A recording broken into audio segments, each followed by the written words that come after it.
Pessoal, vocês estão me ouvindo bem? É só escrever se está tudo ok, porque eu caí, né? A conexão caiu, o Zoom deu aqui uma travada, mas eu acho que agora vai.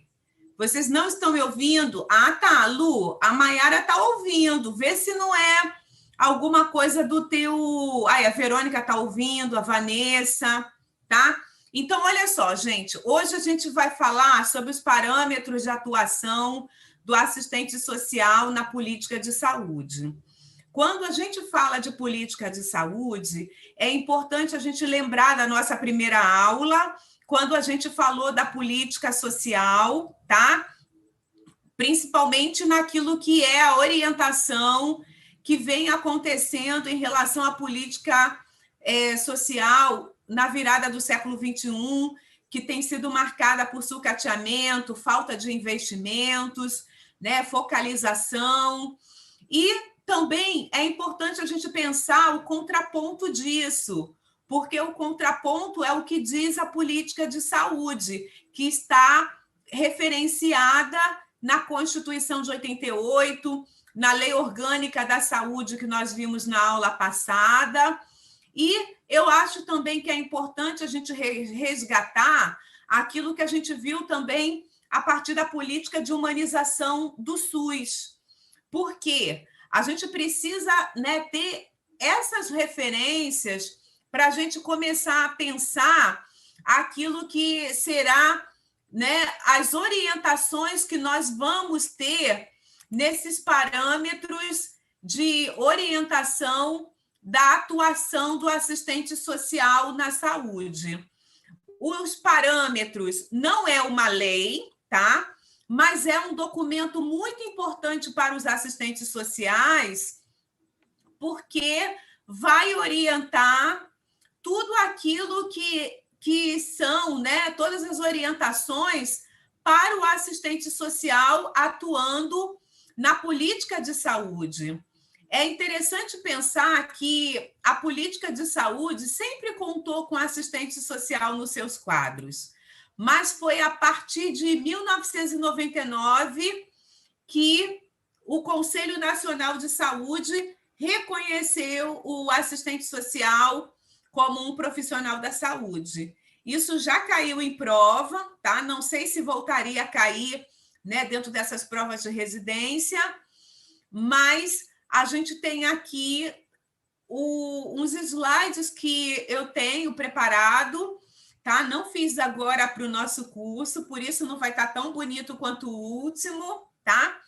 Mas aqui estão as principais bases daquilo que nós pensamos a partir desse documento, que são os parâmetros de orientação para a atuação do assistente social na saúde, que foi elaborado pela comissão do Cefes, e é muito importante que vocês tenham o documento na íntegra, que é facilmente localizado no site do Cefes.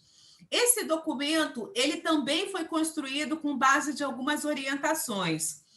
O conceito de seguridade social que foi reafirmado na Carta de Maceió, que está alinhado com o artigo 6º da Constituição Federal. O que diz o artigo 6º? A saúde é pensada enquanto um direito social, tá? Para todo e qualquer cidadão brasileiro. Esse documento foi pensado a partir das orientações que estavam presentes na reforma sanitária, tá? A reforma sanitária defendia princípios, tá, que precisam também estar presentes na atuação do assistente social na saúde, que é a perspectiva da intersetorialidade, da integralidade, descentralização, universalização, participação social, redefinição dos papéis institucionais nas unidades políticas, né, conforme a federação, na prestação do serviço e o financiamento do Estado. Eu não sei se vocês estão reparando, mas esses princípios não são novos aqui na nossa aula. Eles já apareceram na política de humanização do SUS, eles já apareceram na Lei Orgânica da Saúde, certo? E isso se constitui naquilo que são as orientações presentes, tá? Na Constituição e na Lei 8.080. Então, o assistente social que trabalha, né, numa perspectiva pelo direcionamento ético-político, também vai atuar conforme esses princípios. Para o assistente social na saúde, as demandas elas surgem a partir dessa necessidade de democratizar os acessos às unidades, os serviços de saúde, tá? As estratégias de aproximação das unidades de saúde com a realidade, o trabalho interdisciplinar, ênfase nas abordagens grupais, acesso democrático às informações e estímulo à participação popular. A gente precisa entender que essas demandas elas estão conectadas com aquilo que é o assegurar, né, a viabilização do direito do usuário. Porque se a gente pensa, por exemplo, na perspectiva da democratização do acesso, é fazer com que todos possam, né, ter ali condições de serem atendidos. A gente tem visto que a realidade de saúde hoje tem sido um desafio, sobretudo para as populações mais pobres. Essa descontinuidade que a gente viu na primeira aula, que está presente nas políticas públicas, e inclusive na política de saúde, tem feito com que o acesso às unidades e os serviços de saúde estejam sendo obstaculizado, né, impedido para essas populações. Quando a gente vê nos noticiários, quando a gente chega nas unidades, não tem médico, não tem material para atendimento, falta, né, condições para que adequadas ali para as instalações. É algo que o assistente social, obviamente, de alguma forma vai contribuir para a superação. Quando a gente pensa, né, nessas estratégias de fazer com que a realidade de saúde se conecte com a realidade dos pacientes, né? Eu estava aqui falando com vocês de que, às vezes, os pacientes recebem prescrições que eles nem sabem como vão atender, mas que é lançado para eles. E existe aí, né, lançado para a rede de apoio desses pacientes trabalharem, se mobilizarem para que eles possam ser atendidos. Mas não precisa ser assim, né? Claro que precisa de uma direção, uma vontade de realmente ter uma atuação conectada com a realidade do paciente.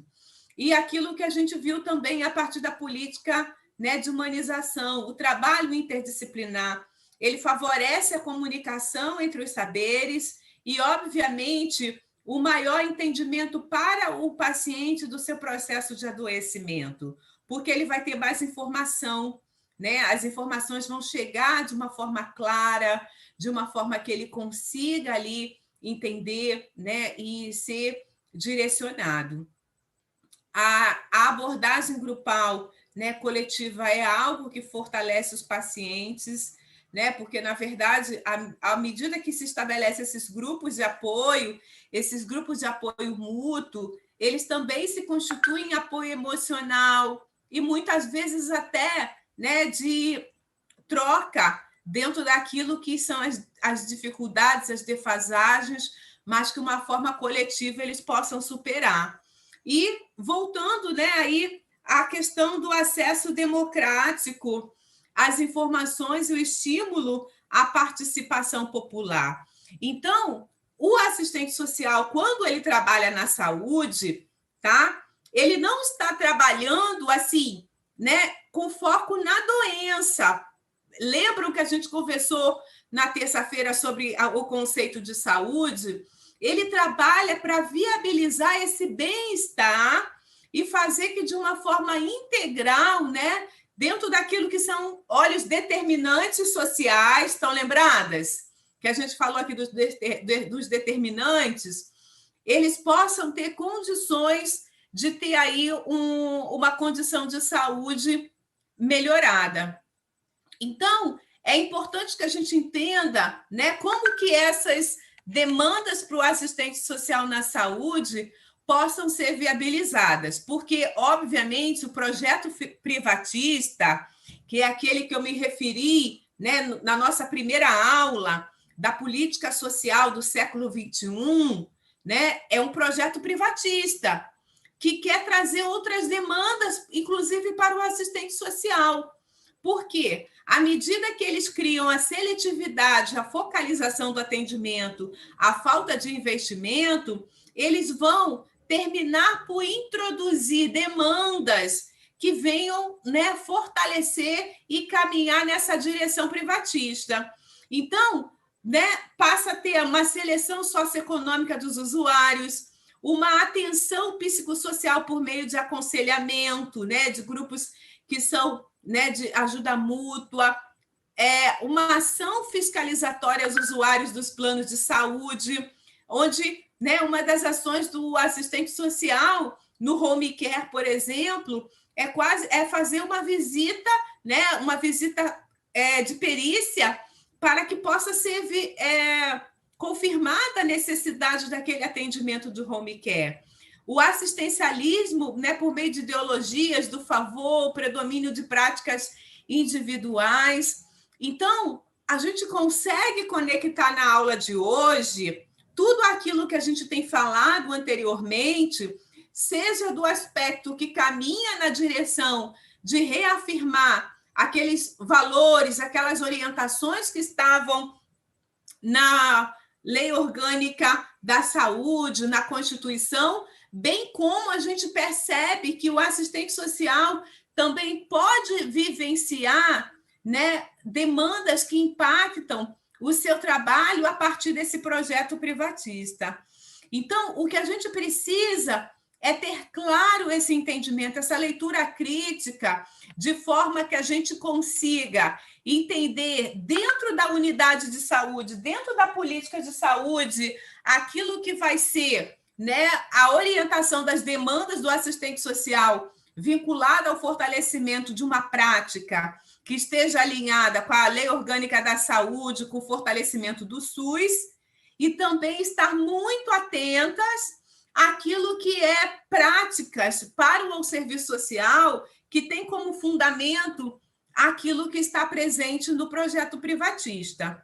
É interessante que, assim, na residência, né, principalmente a residência, eu vou até aproveitar para esclarecer, eu vi uma conversa de vocês lá no grupo do WhatsApp, assim, a residência é um espaço privilegiado, porque não é apenas uma prática, tá? E nem é apenas um lato sensu, digamos assim. Mas a residência, ela sempre foi um espaço, né? O ingresso sempre foi mais competitivo, porque, na verdade, a residência representa a junção, né, dessa formação mais substanciada, onde você vai ter uma prática orientada, né, por alguém que vai ser ali o teu preceptor, como você vai ter uma pós-graduação, digamos assim, subsidiada por aquilo que você está vendo na prática e pelas linhas que já estão sendo construídas de pesquisa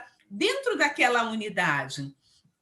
Então, para vocês que estão se preparando para esse nível de, né, seleção, é bem importante que vocês saibam entender, dentro do que tem sido colocado hoje como demandas para a atuação do assistente social na saúde, né, essas práticas que vão aí no sentido de terem esses dois projetos, tá? O da Constituição, do SUS, como do modelo privatista. Obviamente que eles estão em lados opostos, claro, mas a gente termina por vivenciar aquilo que, né, se apresenta nesse cotidiano.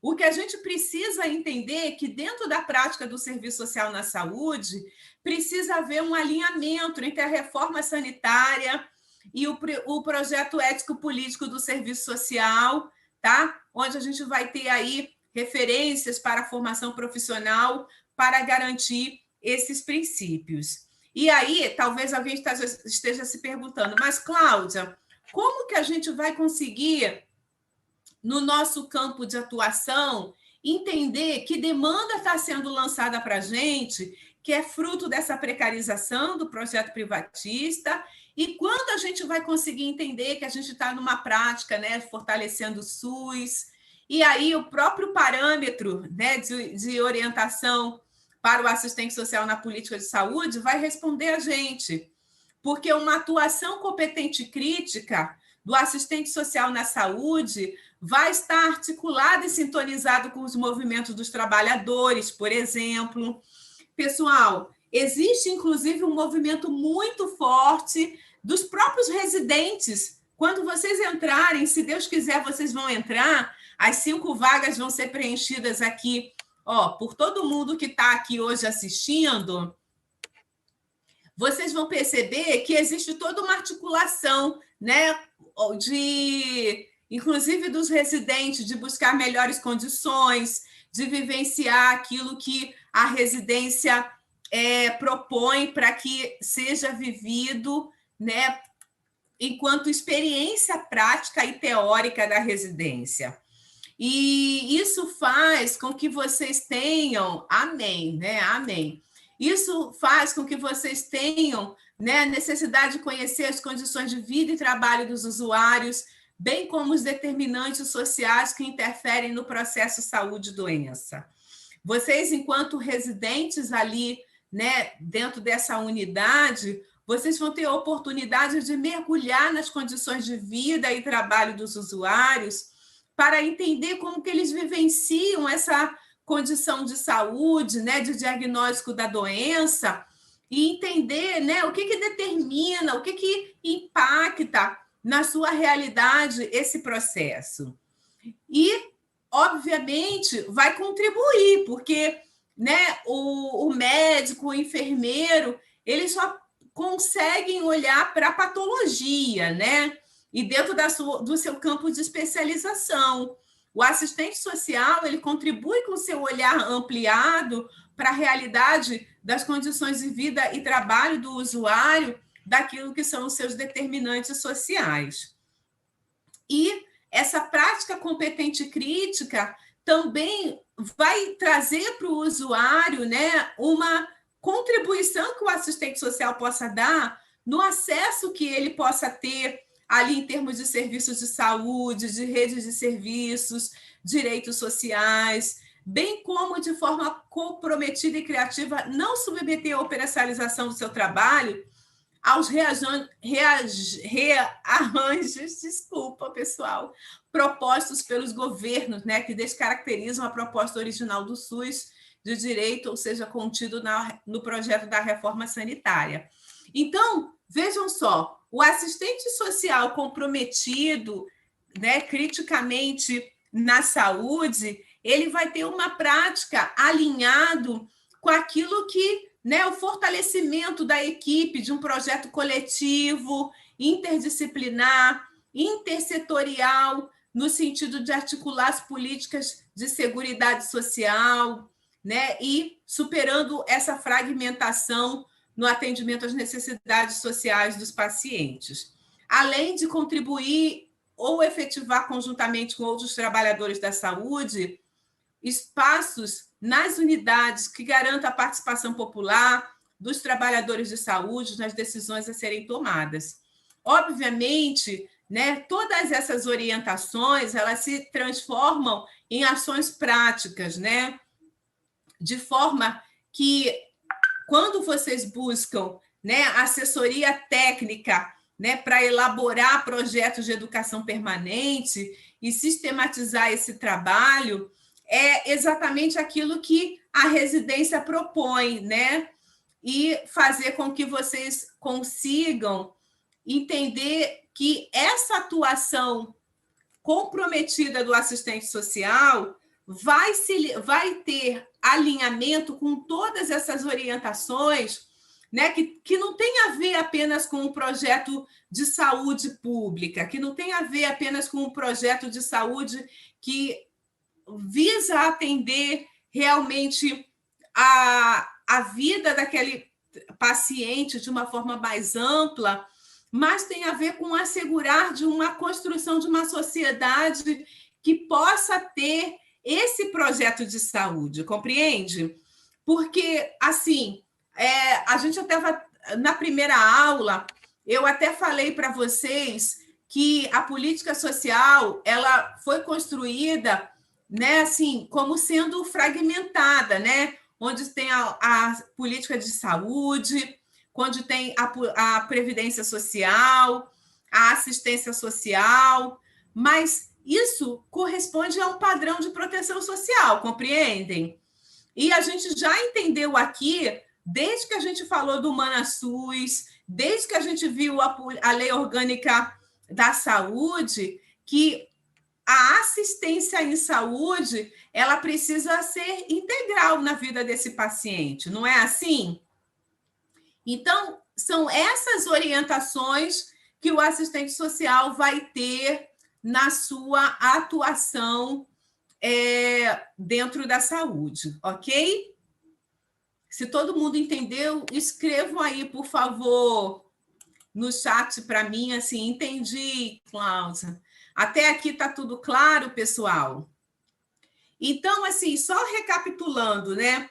O que é mais importante a gente pensar enquanto parâmetros de atuação da saúde, do profissional, né, na saúde, é entender que essa prática precisa estar conectada com esses princípios, valores, a organização da saúde pensada no SUS, que é herança da reforma sanitária. Compreendem? E, obviamente, é importante também a gente compreender, em termos de atuação do assistente social na saúde, que essa prática profissional ela vai ser o tempo todo bombardeada por demandas que chegam a partir da ótica também privatista da saúde.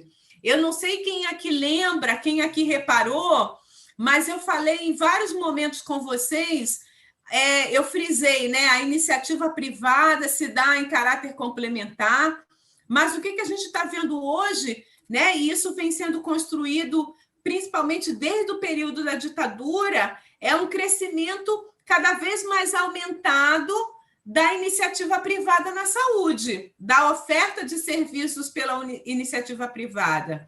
E isso significa o quê? Que há uma desvalorização do SUS, né, em detrimento do SUS. E é claro que o assistente social que está numa unidade pública também vai sentir esses reflexos, porque isso se traduz não só na qualidade do atendimento, na quantidade de atendimento e oferta, como também nas condições que esse paciente ele pode contar, né, para que os seus direitos sejam assegurados. Então, né, é uma grande recapitulação aí daquilo que eu falei até agora. Tá tudo claro para vocês até aqui? Alguém quer colocar alguma pergunta? Então, vamos nós.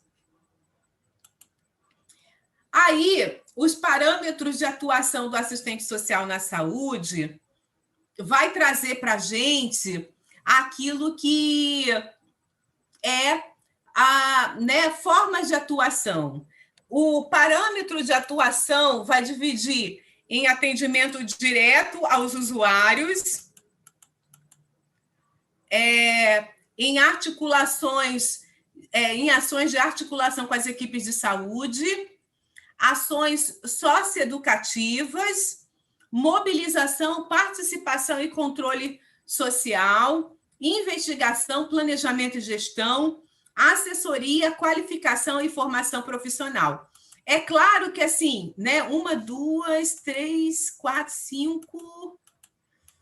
serão 6 subdivisões que o parâmetro de atuação do assistente social na saúde vai trazer para a gente. Aí alguém pergunta assim, mas, Cláudia, eu preciso saber de todos eles? Pessoal, quem é que quer ser surpreendido no momento da prova de ter aí algum tipo de questionamento que você poderia ter estudado, mas não estudou? Ninguém, né? Então, vejam só, eu oriento que vocês que já têm esse resumo que eu estou propondo aqui para vocês, possam pegar ele, né, assim, como forma de aproximação. Eu acredito que todas aqui, em algum momento, já leram os parâmetros. Tem alguém aqui que nunca leu parâmetros de atuação do assistente social na saúde? Quem nunca leu? Fala aí para mim, por favor. Tem alguém aqui que não... Assim, a gente está estudando, ninguém está criticando, né, ou julgando ninguém, porque existem uma série de orientações também que muitas vezes a gente conhece nos cursos preparatórios, né, que nos apresentam essas orientações. Então, o Cefes, ele construiu esse documento exatamente para que fosse uma orientação. E enquanto orientação, a gente vai se debruçar nele para compreender, tá bom? Então, vamos pensar aqui. Que tipo de atendimento ao usuário, que tipo de ações são previstas para que o assistente social possa atuar?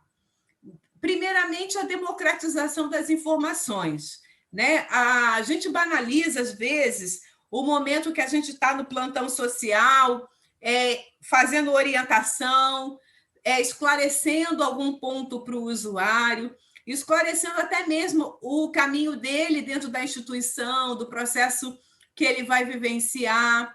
Mas a gente precisa entender que essa orientação e acompanhamento que a gente possa trazer para o usuário é uma das coisas mais importantes que o fortalece, que faz ele compreender, até ter uma nova perspectiva do que ele está vivenciando em saúde.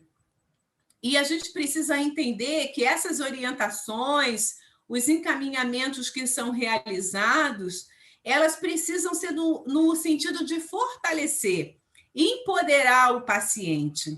Gente, eu não sei se vocês já tiveram a experiência de vocês estarem vivenciando alguma situação e depois que vocês descobriram como se faz ou onde poderiam buscar algum recurso, aquilo deu até uma nova esperança, né? Aquilo trouxe até um novo ânimo.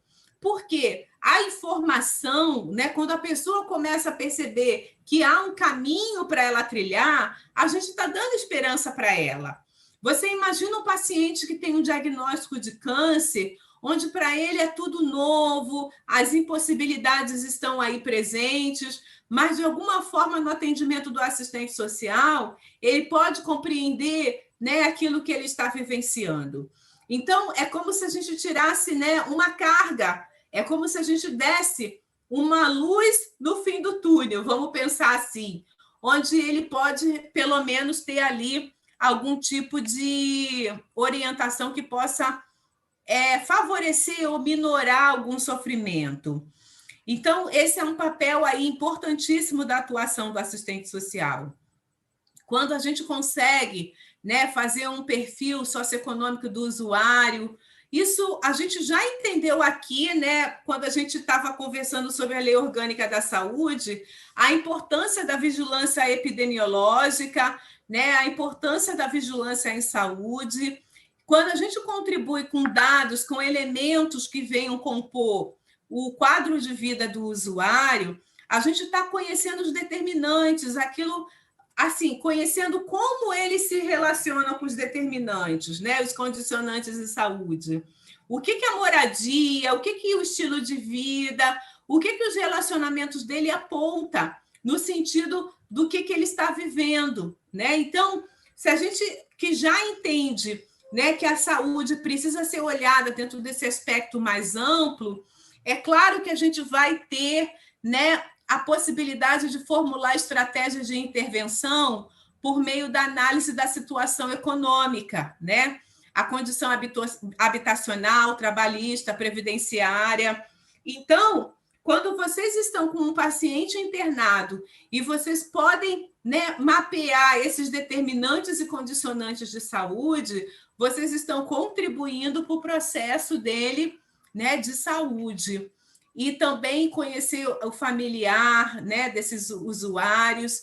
A gente vai estar subsidiando uma prática que pode alimentar de informação até outros profissionais, né? Porque, obviamente, é o que eu falei, o médico se relaciona com aquela informação que ele tem a partir do exame clínico, dos exames, né, de imagem, né, laboratoriais, mas o assistente social vai contribuir com esse paciente com outras informações que venham elucidar, né, por que as taxas dele, né, de glicose está alta.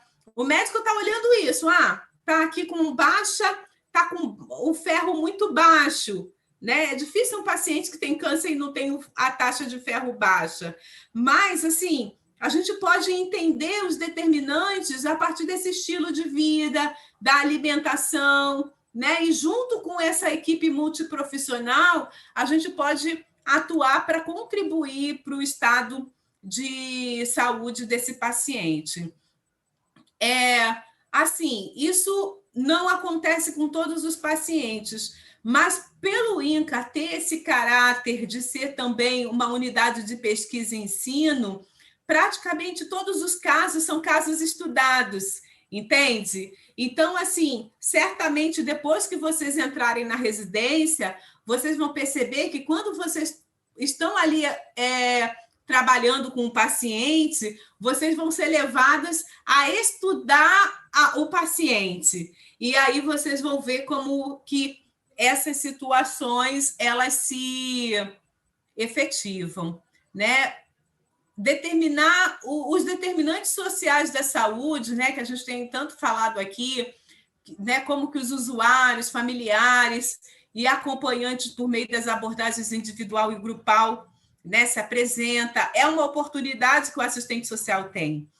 Quando a gente faz os grupos, né, de sala de espera, os grupos de terapêuticos, né, junto com os outros profissionais, grupos de portadores de doenças crônicas, tudo isso contribui para que a gente possa municiar toda a equipe técnica com informações.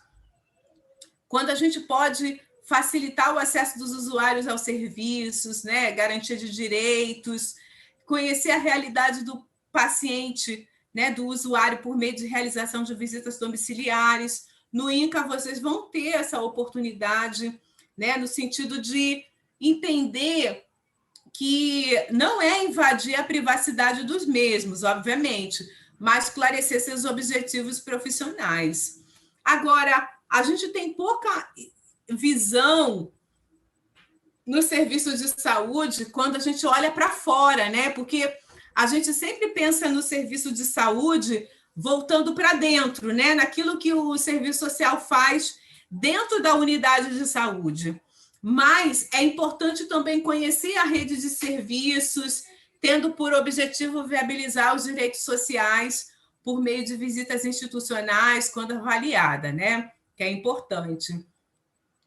E uma outra estratégia importante do trabalho do assistente social com usuários é entender, né, os vínculos familiares, no sentido de incentivar o usuário e sua família a vivenciarem, né, um processo de promoção, proteção, prevenção, recuperação e reabilitação da saúde.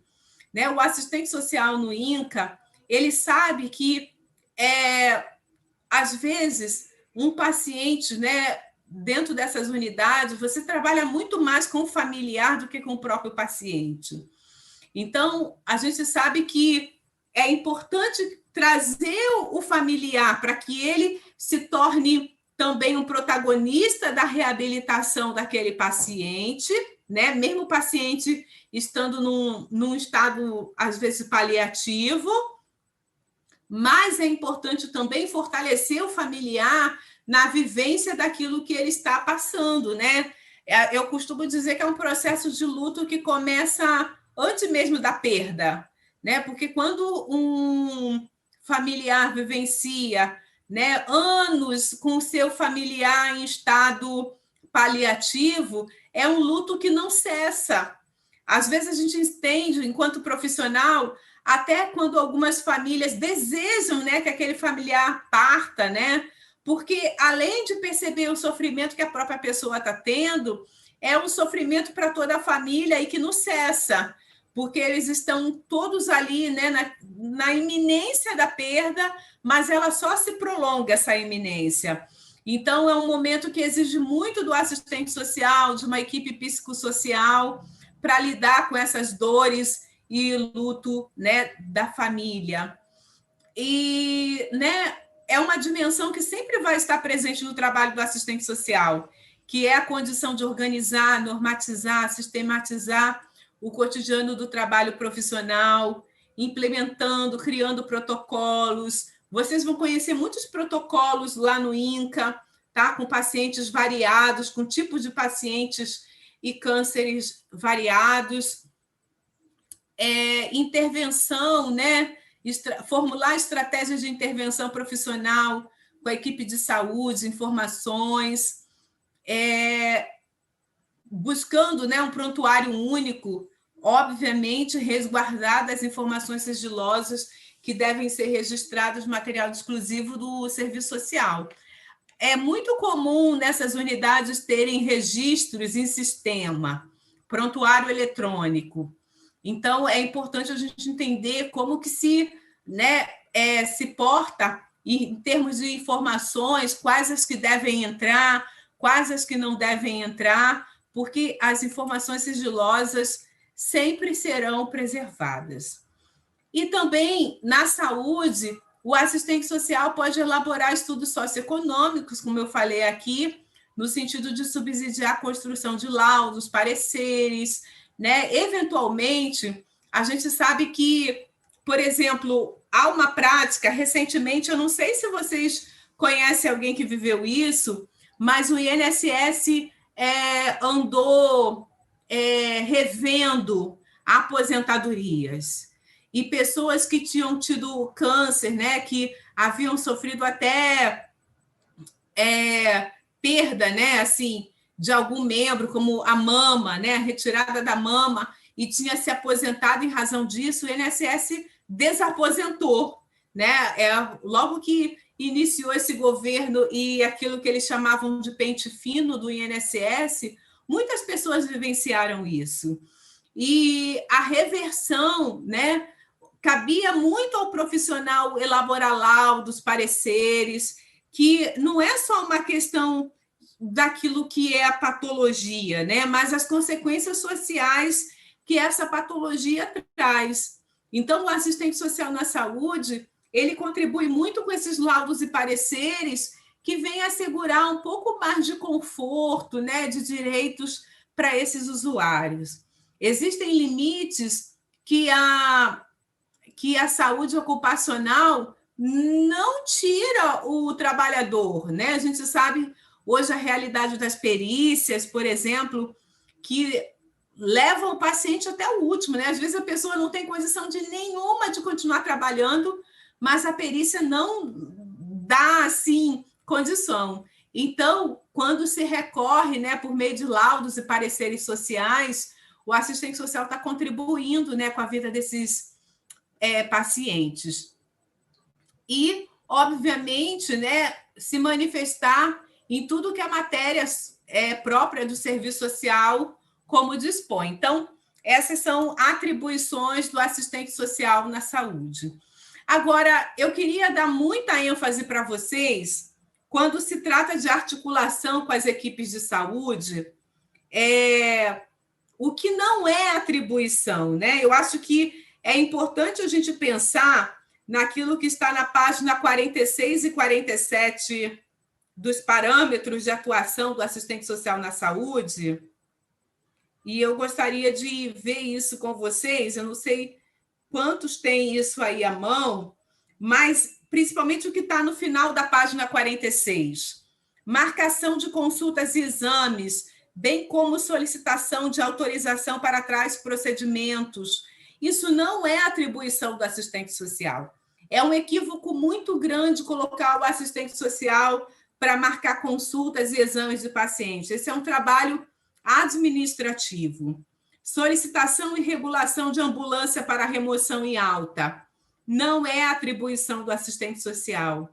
Identificação de vagas em outras unidades nas situações de necessidade de transferências hospitalares. Isso é papel, né, da regulação. Pesagem, medição de crianças e gestantes, não é trabalho do assistente social, ou é de um auxiliar, ou do próprio enfermeiro, um técnico. Convocação do responsável para informar sobre alta e óbito, não é papel do assistente social. Comunicação de óbitos, não é papel do assistente social. Emissão de declaração de comparecimento na unidade, quando o atendimento for realizado por quaisquer outros profissionais que não é o assistente social, não é papel do assistente social. Montagem de processo e preenchimento de formulário para viabilização de tratamento fora do domicílio. Então, assim, são atribuições que a gente ainda vê sendo remetida para o assistente social executar, mas que não é parte, né, das atribuições do profissional. E continua falando aqui, né, fatores que mais contribuem, né, para que haja esse desconhecimento das atribuições do papel do assistente social. Agora, existe, né, aquilo que também é uma lista infinda de atribuições do assistente social na saúde. Aqui, né, a gente vai ter pelo menos 1, 2, 3, 4, 5, 6, 7, 8, 9, 10, 11, 12 sendo listadas. E eu quero dar uma dica, tá? Você que está se preparando para esse concurso, você que tem muito anseio de passar, pega uma folha, anota cada uma dessas 12 atribuições do assistente social nessa articulação com as equipes de saúde e lê sempre que você puder, tá? Para que faça parte aí daquilo que é o seu, né, acervo de conteúdo para que você tenha esse diferencial na hora da prova. Como eu digo aí, na página 56, os parâmetros de atuação do assistente social na saúde está falando da mobilização, está falando das ações educativas, né, que são as ações de reflexão e socialização da informação.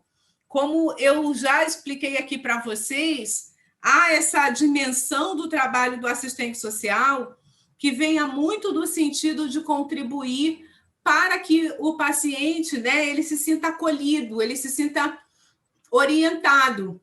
E essa orientação vai contribuir para esse estado de saúde dele.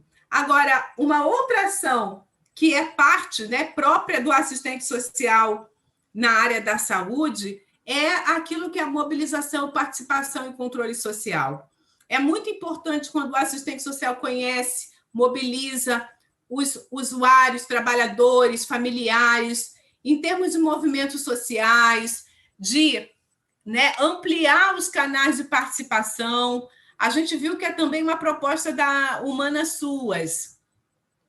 Vocês, né, quando atuam como residentes, vocês contribuem também para que, né, haja o fortalecimento da gestão democrática, participativa, né, a busca da qualificação profissional e da educação permanente. Os parâmetros de atuação do assistente social da saúde é um documento de 82 páginas, né? Mas, assim, nessa apresentação, eu resumo, depois eu vou passar para vocês, tá? Hoje mesmo eu passo para vocês, para que vocês possam aí, né, dar continuidade aos estudos de vocês. Eu queria agora, pessoal,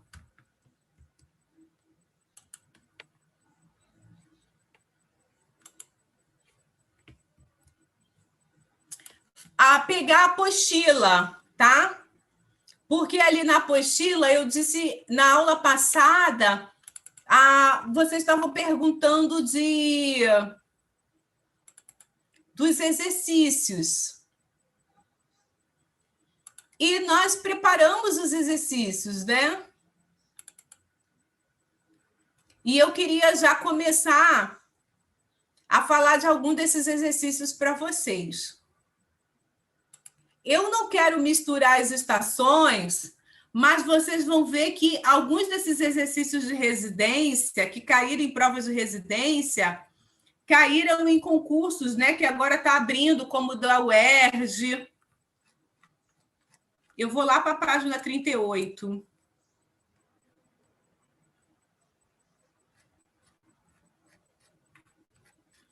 Quem tiver com a apostila na mão e poder acompanhar, vai ser ótimo.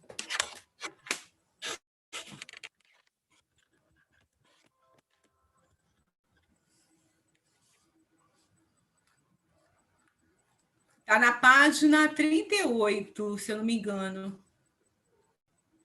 Aqui, deixa eu compartilhar a tela com vocês para que vocês possam acompanhar. Pessoal, vocês estão muito caladinhas hoje. Nem no chat vocês estão participando. Ficou claro para vocês a importância dos parâmetros de atuação do assistente social na saúde? Parece até que vocês não estão me ouvindo. Vocês estão aí?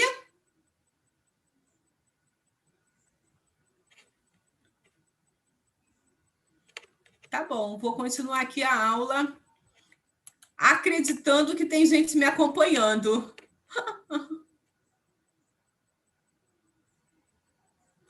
Peraí, minha internet está muito ruim. A Mayara falou que está claro, sim. Vanessa, você pode acompanhar pelo YouTube.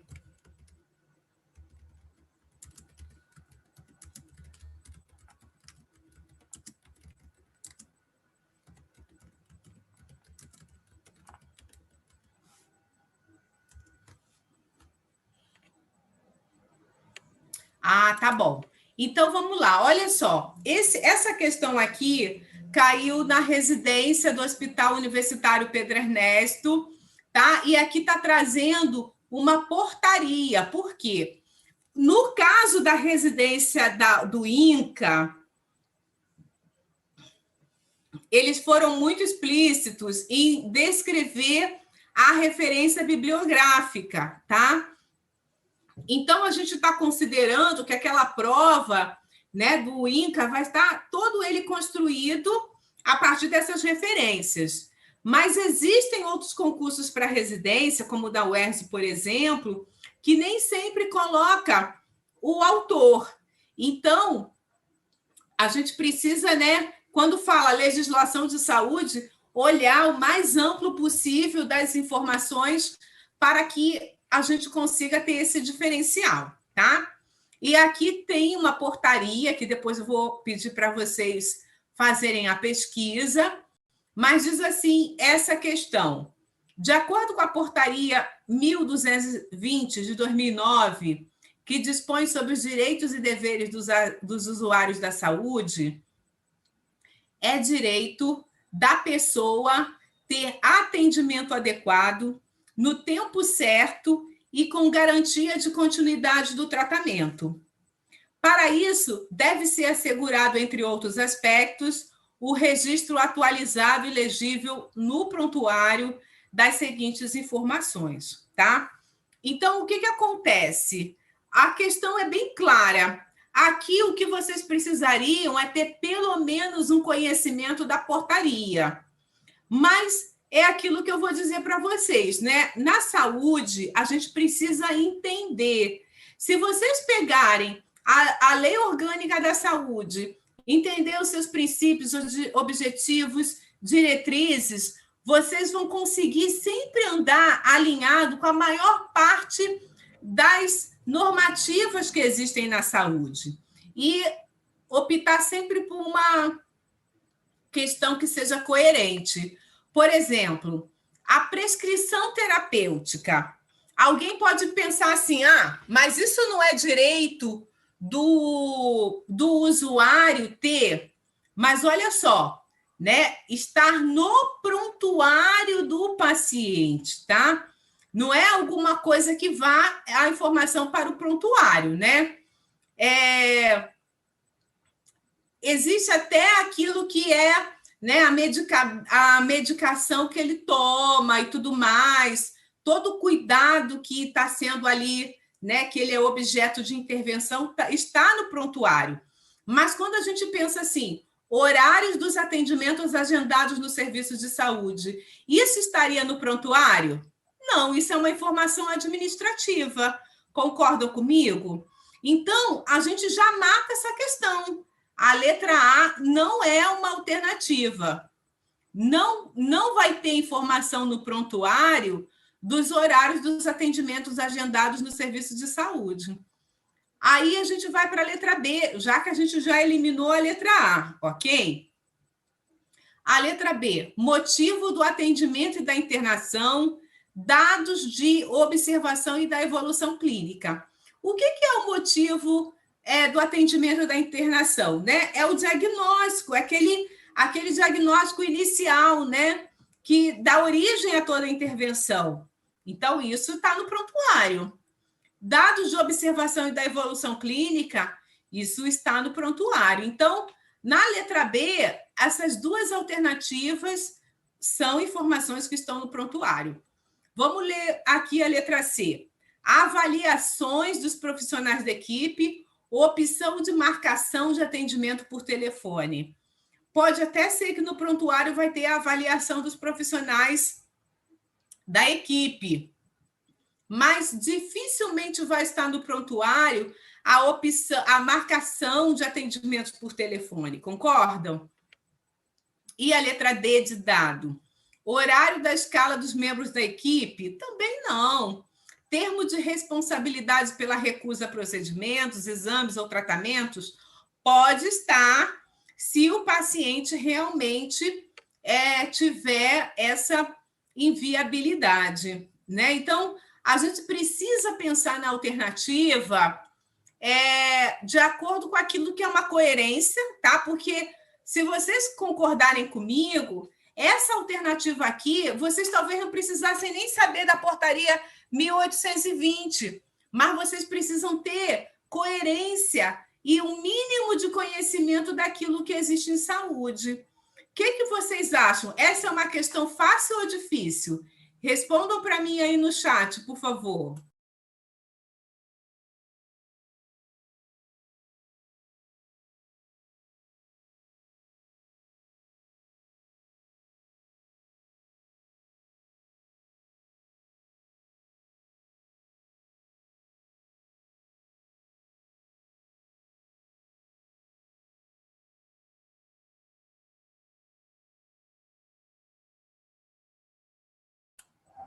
Achou muito fácil, né, a Maiara? Mas então, ela é fácil, Maiara, porque a gente foi na dedução lógica e por aquilo que a gente já conhece minimamente das orientações de saúde, tá? Se você não conhecesse nada de saúde, você ia ter dificuldades, mas você já tem um acervo aí de conteúdo de saúde, por isso achou fácil. Mas se tivesse aqui alternativas muito próprias e particulares da portaria, aí vocês teriam dificuldade de responder, tá? Vamos ver aqui. O registro atualizado e legível. Ah, tá. Eu coloco aqui para vocês o que está lá na lei, tá? Aqui, lá na lei, na portaria 1820, vai estar assim: o registro atualizado e legível do prontuário das seguintes informações: motivo do atendimento à internação, dados de observação e da evolução clínica, prescrição terapêutica, avaliações dos profissionais da equipe, procedimentos e cuidados de enfermagem, quando for o caso, procedimentos cirúrgicos e anestésicos, odontológicos, resultados de exames complementares laboratoriais e radiológicos, a quantidade de sangue recebida e dados que garantam a qualidade do sangue como origem, sorologias efetuadas e prazo de validade, identificação do responsável pelas anotações, data e local, identificação do profissional que realizou o atendimento e outras informações que se fizerem necessárias. Eu copiei aqui para vocês como comentário, eu tinha que ter escrito aqui comentários a partir da portaria 8.820. Então, assim, vocês percebam né, que as alternativas elas estavam todas pensadas a partir disso. Eu queria, pessoal, assim, que vocês me apresentassem como que vocês tiveram, assim, a Mayara falou, tá fácil, mas como que vocês resolveriam isso? Por que Mayara diz que é fácil? Vamos começar assim a pergunta. Fala para mim, querida, por favor.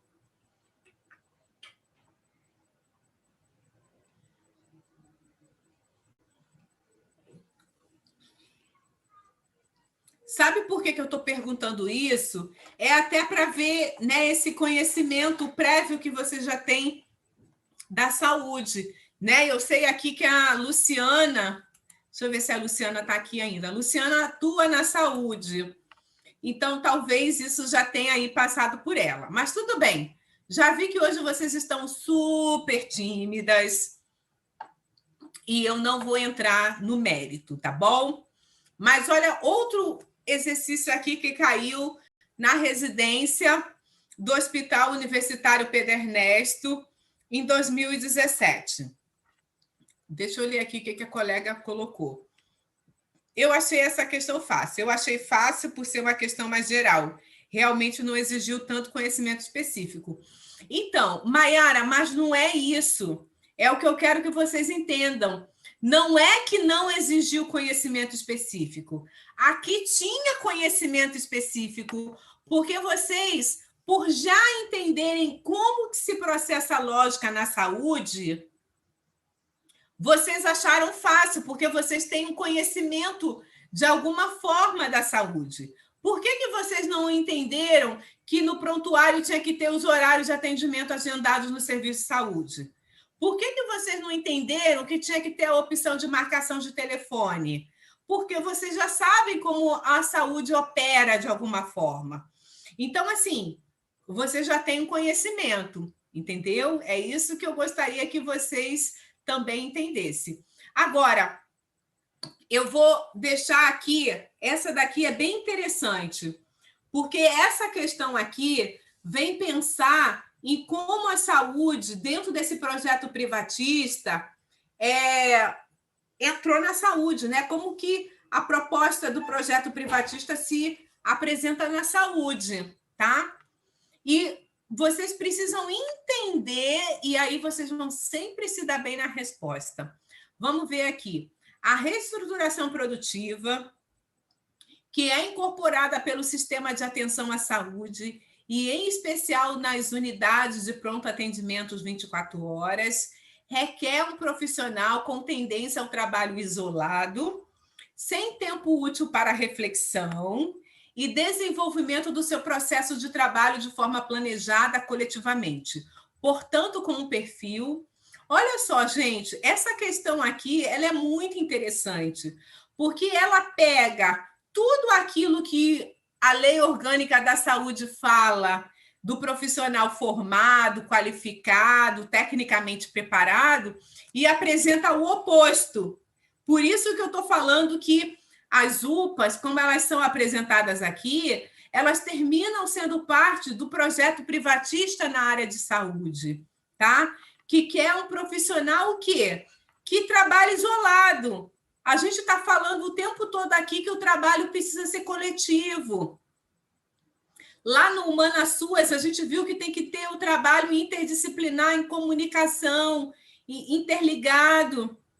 Quando diz aqui sem tempo útil para reflexão, gente, o profissional de saúde precisa pensar, ele precisa inferir, ele precisa ver o que ele já teve como experiência na área e trazer novos conhecimentos, né? Ele precisa ter um processo de trabalho planejado coletivamente, tá? Então, vejam só, é uma questão que vai na contramão daquilo que é o projeto que a gente acredita para o SUS, né? Mas é um projeto privatista, por isso que eu digo que é um projeto privatista.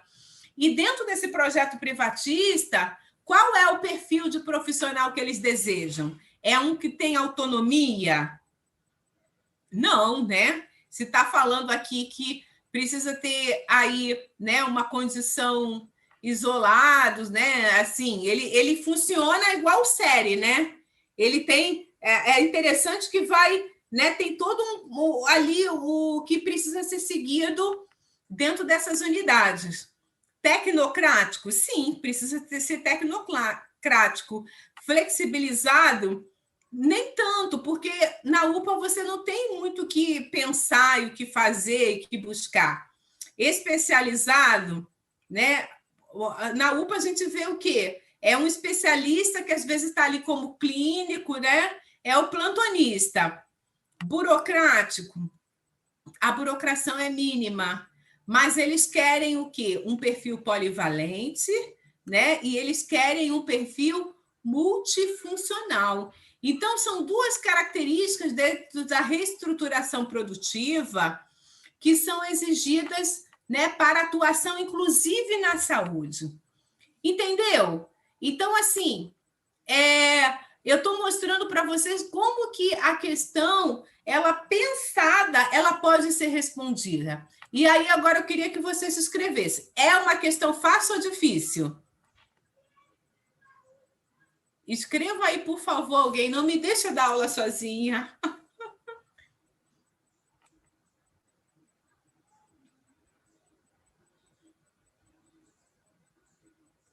Ninguém vai se manifestar? Tudo bem. Ah, graças a Deus. Eu achei mais difícil. Tá, mas olha só. Aqui eu coloquei a explicação, tá? Com base até no texto de as unidades de pronto atendimento UPAs na saúde, modelo de gestão. Depois vocês podem olhar lá, tá? Mas eu escrevi assim. E tá lá dentro desse texto, tá? A restauração produtiva, que é incorporada pelo sistema de atenção à saúde, requer um profissional polivalente multifuncional. Olha aí. Segundo Antunes e Alves, o trabalhador dessa fase de acumulação capitalista apresenta uma conformação mais fragmentada, mais heterogênea e mais complexificada. Na área da saúde, há a tendência de um trabalho isolado, sem tempo para reflexão, sem tempo útil para desenvolver seu processo de trabalho de forma pensada e planejada coletivamente, interdisciplinaridade, o que tende a transformar sua produção em alienada e alienante, com a exigência do trabalho por metas a serem cumpridas e definidas a priori pela hierarquização do mundo do trabalho, pela gerência que administra a unidade assistencial, a intensificação da jornada desses profissionais tira qualquer possibilidade de autonomia e liberdade de atuação, de planejamento. Então, vejam só, nesse texto aqui, né, que a gente encontra aí essas bases, né, essas referências para a gente pensar o profissional da saúde, né, nesse período da reestruturação produtiva. E a reestruturação produtiva, lembrem, lá da primeira aula, né, foi o que antecedeu, né, a chegada do neoliberalismo. Bom, a Maiara disse até que está um pouco mais difícil, né? Mas eu ainda acho que ainda não tem toda essa dificuldade, tá? Mas vamos avançando. Caiu também na residência do Hospital Pedro Ernesto em 2017. Os principais traços inerentes ao debate da intersetorialidade no campo da saúde coletiva são concebidos a partir dos seguintes aspectos. Olha aí, gente. É o debate da intersetorialidade, tá? A gente precisa compreender, né, que a intersetorialidade é essa possibilidade de diversos saberes, né, estarem ali emprestando suas ferramentas no atendimento do paciente. Então, a multidimensionalidade da pobreza é um dos aspectos da intersetorialidade? Não, né? A multidimensionalidade da pobreza tem a ver com a expressão da questão social. A intersetorialidade, ela também não se manifesta, não tem uma relação com a territorialidade, tá? Se a gente falasse de integralidade, talvez, né, a territorialidade poderia contribuir. Agora, parâmetro biomédico, paradigma biomédico, até aparentemente, né, é um debate intersetorial, né, que onde a biologia e a medicina se complementam, né? Mas quando a gente vê aqui expansão da estratégia de saúde da família, não é o objetivo, né, da intersetorialidade. Concepção endógena do setor saúde, né, uma concepção voltada para dentro, então não trabalha com intersetorialidade. Estratégia de gestão administrativa para melhorar a eficácia das políticas sociais, também não. Reconhecimento dos determinantes no processo saúde-doença, sim, se lembram que eu falei lá dos parâmetros e que eu falei lá na Lei Orgânica da Saúde, como que os determinantes sociais, condicionantes, contribuem para que o processo saúde-doença, né, seja conhecido e ampliado. Promoção da saúde como uma dimensão interventiva do SUS. Sim, né, porque a promoção de saúde já pressupõe a intersetorialidade dentro da promoção de saúde, onde os diversos saberes vão estar ali interconectados. Então, a letra D de dado é a resposta, tá, para essa questão. E aqui eu coloco, né, uma respostazinha, um comentário. A promoção da saúde se refere às ações sobre os condicionantes determinados sociais da saúde, dirigidas a impactar favoravelmente a qualidade de vida. Por isso, caracterizam-se fundamentalmente por uma composição intersetorial e intrasetorialmente, né, entre eles, pelas ações de ampliação da consciência sanitária, direitos e deveres da cidadania, educação para a saúde, estilos de vida e aspectos comportamentais. Aí está aqui da onde eu tirei. Pessoal, então, como vocês viram, né, eu vou dar só uma parada aqui, porque eu queria conversar um pouco com vocês. A gente está aqui dialogando, conversando, né? A gente já está na nossa 4ª aula. Eu tenho apresentado para vocês aqui conteúdos. Eu tenho tido esse esforço, né, de interligar esses conteúdos para que vocês entendam como que eles entre si, né, estão relacionados e como eles também se relacionam ao INCA, aquilo que é o objeto de intervenção ali do INCA. Mas eu preciso que vocês tenham uma postura mais ativa aqui no nosso processo de preparatório. Eu sei que nós aqui temos diferentes objetivos, né? Eu já sei de pessoas que entraram no preparatório, mas não vão tentar a residência, né? Eu sei que tem aqui pessoas que estão muito afim, querem ficar em primeiro lugar lá na residência.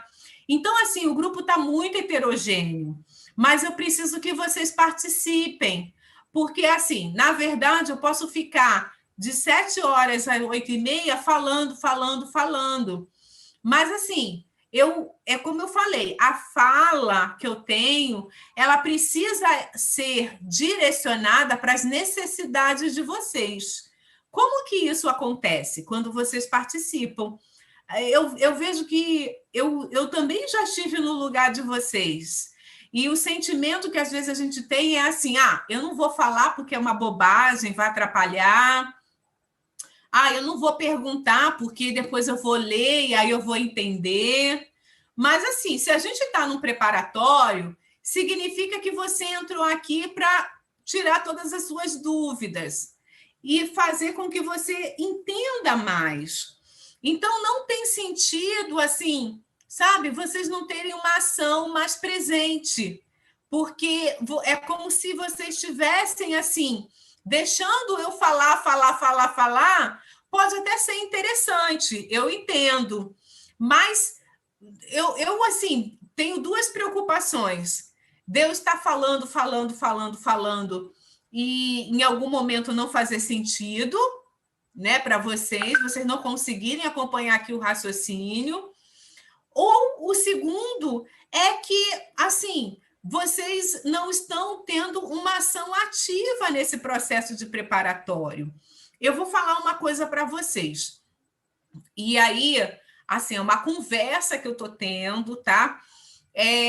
Assim, eu sou meio esquisita nesse aspecto, porque ao mesmo tempo que eu tenho toda uma responsabilidade e uma consciência de que vocês, assim, estão no preparatório, né? Vocês empenharam recurso financeiro, energia, né? Não só elétrica, né? Mas a emocional, né? A internet de vocês. Se vocês colocarem na ponta do lápis, o investimento de vocês está sendo muito alto.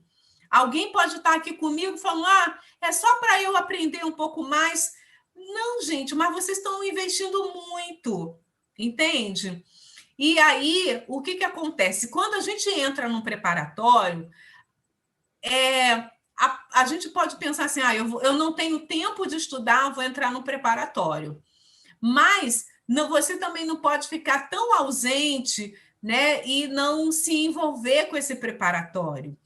Então, assim, eu estou apresentando essas questões, eu quero, né, explicar como as questões estão ali pensadas, como teoricamente elas estão referenciadas, mas eu preciso ter um feedback de vocês, entende? Se está indo na direção. Hoje a gente falou de um texto, os parâmetros orientadores para o assistente social na política de saúde, em geral, tá? Ele não é muito cobrado, mas ele é cobrado. Assim, cai mais questões referentes ao SUS, né, de uma forma geral, as orientações do SUS, do que os parâmetros. Porque, na verdade, se você olhar ali os parâmetros, ele termina até por reproduzir outras orientações que e traz ali, né, o link, digamos assim, a conexão com o projeto coletivo e o projeto ético-político do serviço social. Então, de alguma maneira, assim, você tendo essas referências, você vai conseguir responder e se dar muito bem na prova. Mas, assim, eu estou sentindo falta dessa postura de vocês, né? A gente precisa ter postura de preparação, de quem está se preparando. Vocês viram aí que apareceu numa tacada só, estava tudo parado, mas numa tacada só apareceu residência do INCA, do Hemorrio e da UERJ. Embora podem ter orientações diferentes em termos de prova, mas assim, até onde eu sei, a residência da UERJ tem prova objetiva e discursiva. A prova do INCA tem objetiva e discursiva. Então, esse preparatório aqui vai servir para vocês para vários preparatórios, né? Assim, de residências, de concurso. Então, eu estou sentindo falta de vocês. Assim, eu não estou falando nem pelas câmeras, né? Dá uma solidão de só olhar os nomes, mas também de vocês se colocarem, de vocês participarem, entende?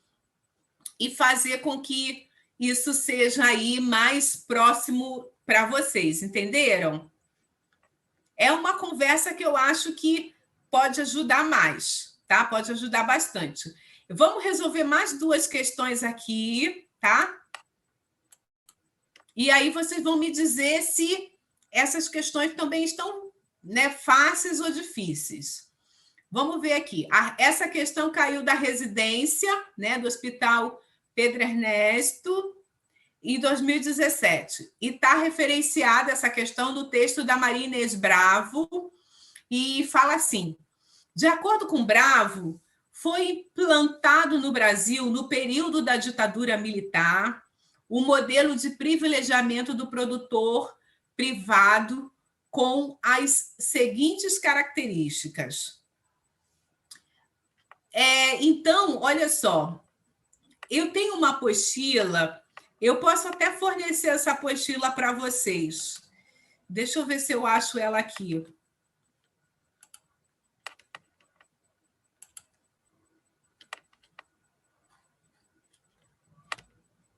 Vocês vão amar essa apostila aqui que eu vou mostrar para vocês. Vocês vão querer, Cláudia, dá para a gente, mostra para a gente, põe lá no grupo. Vocês vão ver o que eu quero mostrar para vocês.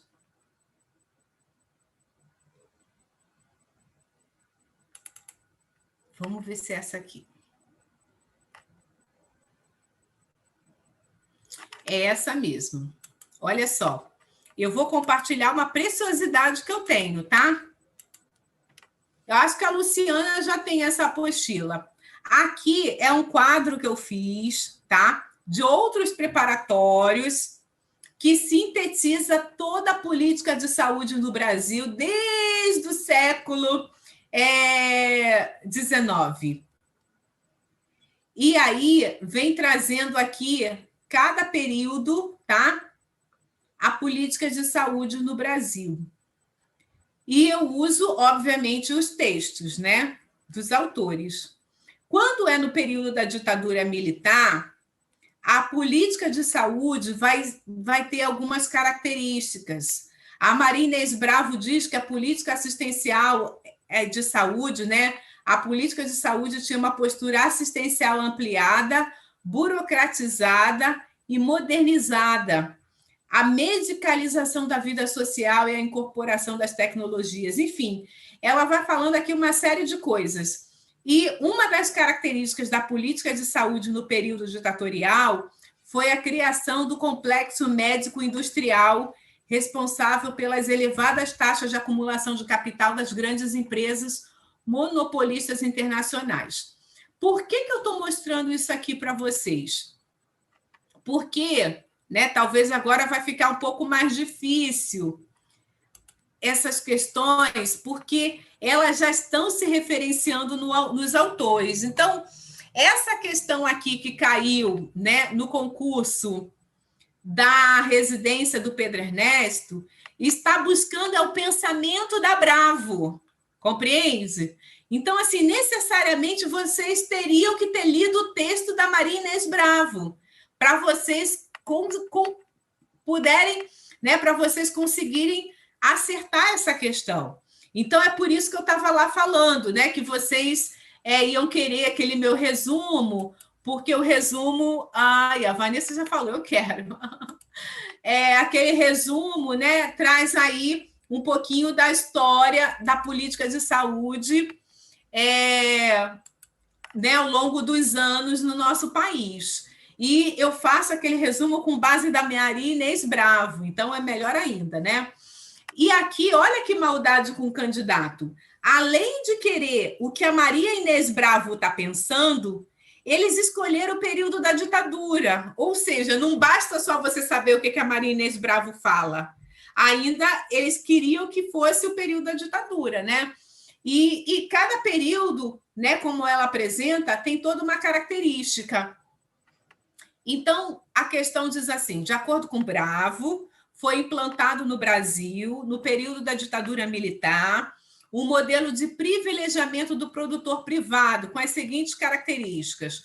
Constituição do Sistema Único de Saúde? Infelizmente não, né? Era tudo que na ditadura não ia ter. Caráter focalizado para atender populações vulneráveis? Ainda não estavam nessa orientação.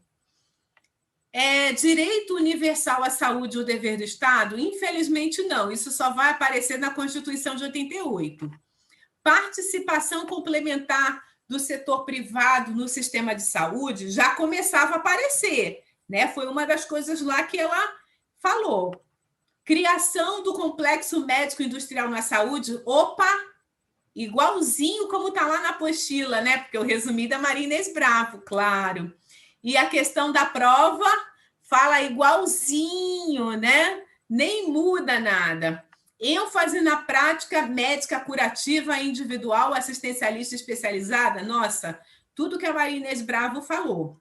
Então, a questão é a C, né? Vamos ver a D. Extensão da cobertura previdenciária de forma a abranger a quase totalidade da população urbana? Não, infelizmente não. Descentralização do processo decisório para as esferas estadual e municipal? Na ditadura? Tá louco, não fizeram isso mesmo. Então, a questão correta é a C. E aí, a professora, né, muito boazinha, foi... Estou brincando, claro. Foi lá no texto da política de saúde no Brasil, né, de uma coletânea que está, inclusive, nessa prova do INCA, tá? Está na nossa apostila para a gente ler um dia dela, tá? Esse livro aqui, Serviço Social e Saúde, Formação e Trabalho Profissional, está na bibliografia do INCA, tá, pessoal? E lá nesse livro ela vai dizer o quê? Criação do complexo médico industrial, responsável pelas elevadas taxas de acumulação de capital das grandes empresas monopolistas internacionais na área de produção de medicamentos e de equipamentos médicos. Tá vendo? Vamos ver aqui o que a colega está falando no chat. Professor, estou mandando mensagem no YouTube, não consegui entrar aqui no início. Ah, então tá, peraí, deixa eu ir aqui no YouTube, olhar as mensagens lá, pessoal, para a gente dar sequência. Nossa, quanta mensagem! Eu nem estou olhando hoje o YouTube, mas a colega está falando, os parâmetros são ótimos. Sim, entendi. Ai, meu Deus, a Vanessa participou demais. Desculpa, Vanessa, mas vou ler aqui todas. As OS, as organizações de saúde também, tá? Informação é poder. É verdade, eu passei por isso, é horrível. É preciso fazer um bom acolhimento, pois as pessoas ficam muito vulneráveis. Achei fácil, dava para eliminar. Eu já tive conta com prontuários, por isso eu lembrei das informações. Eu lembrei da prática do estágio, essa questão é mais complexa porque confunde, eu ficaria na dúvida, verdade. Eu quero a apostila, põe lá no grupo, eu falei bastante. Se eu soubesse, eu tinha lido antes. Olha aí, eu falando que não tinha participação, tá vendo? A Vanessa cheia de participação lá no grupo, né? Então, pessoal, veja só, eu vou fazer tudo isso, tá, Vanessa? Muito obrigada por participar. Vamos ver mais uma questão aqui, para a gente encerrar nossa aula de hoje. Mas eu gosto quando vocês participam, tá? Olha só, a gente viu isso aqui na aula passada. De acordo com a Lei 8.090, preservada a sua autonomia administrativa, os serviços de saúde dos hospitais universitários e de ensino integram-se ao Sistema Único de Saúde mediante... Olha só, caiu na residência do Hospital Pedro Ernesto. Nós falamos disso na aula passada, na terça-feira. Está lá naquele resuminho que eu coloquei para vocês, tá? Os hospitais universitários e de ensino, tal qual o INCA integram-se ao Sistema Único de Saúde mediante convênio. Não é por contrato, não é por parceria, não é por cooperação técnica, tá? Eu poderia explicar um pouquinho da diferença de cada um para vocês. O convênio é como se o governo federal, o Ministério da Saúde, porque tem o interesse de formar pessoas, quadro qualificado para a saúde, repassa dinheiro para o hospital universitário realizar essa formação, tá bom? Tal como existe a residência. No contrato, é como se o Ministério da Saúde fosse contratar o hospital universitário. Isso não existe, porque é missão do hospital universitário de ensino formar. Então, por isso que não pode ser contrato, entendeu?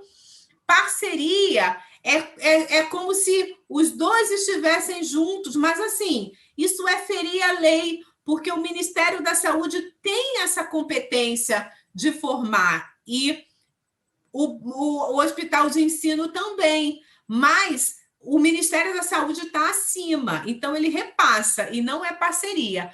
Cooperação técnica também não é, porque o repasse é para que os hospitais usem toda a sua força, todos os seus recursos para formar.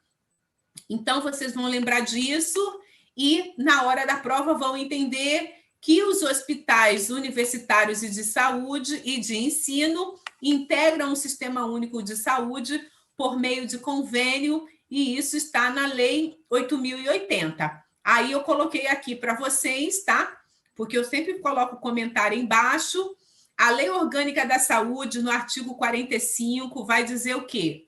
Os serviços de saúde dos hospitais universitários e de ensino integram-se ao Sistema Único de Saúde, mediante convênio, preservada a sua autonomia administrativa em relação ao patrimônio, aos recursos humanos e financeiros, ensino, pesquisa e extensão, nos limites conferidos pelas instituições a que estejam vinculados. Tá bom? Pessoal, vou deixar as outras para a próxima aula, tá? Na aula que vem, a gente já vai falar de um outro tema que também está lá, né, no nossa apostila, mas eu queria convidar vocês a revisarem a aula 1, a aula 2, a aula 3 e a aula 4, que é de hoje, tá?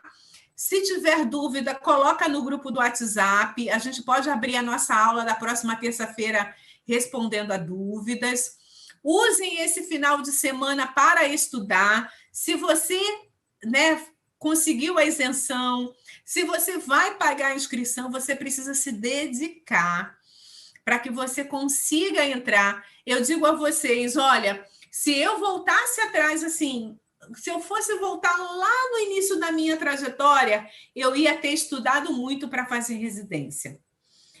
A residência é muito linda, pessoal, porque a residência, você está vivendo aquele ambiente ali de saúde mais orientado. Você, óbvio que vai trabalhar muito, o residente trabalha muito, atende muito, mas você vai ter orientação, você vai ter ali, né? Você vai olhar para o paciente para estudar, você vai intervir, mas você também vai estudar. Diferente se você fizer um concurso na área da saúde, você só vai intervir, a burocracia vai te engolir.